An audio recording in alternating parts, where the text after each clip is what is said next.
fine programma di Alberto Angela, porta a porta Silvio Berlusconi, presidente di Forza Italia. Sarebbe disponibile ad entrare in maggioranza se ci fosse una frattura tra i 5 Stelle.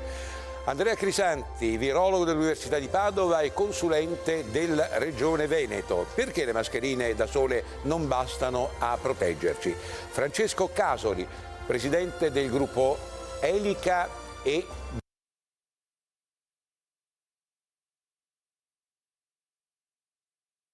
Travanti, diventato padre durante il coronavirus, deve riprendere il campionato di calcio o deve essere definitivamente sospeso? Luca Parmitano, che nella giornata mondiale della Terra ci parlerà della Terra e dell'Italia, che ha visto dallo spazio per 6 mesi. E infine Elena Sofia Ricci, attrice amatissima dal pubblico, da domani su Rai 1 con una nuova fiction molto intrigante. Porta a porta, tra poco.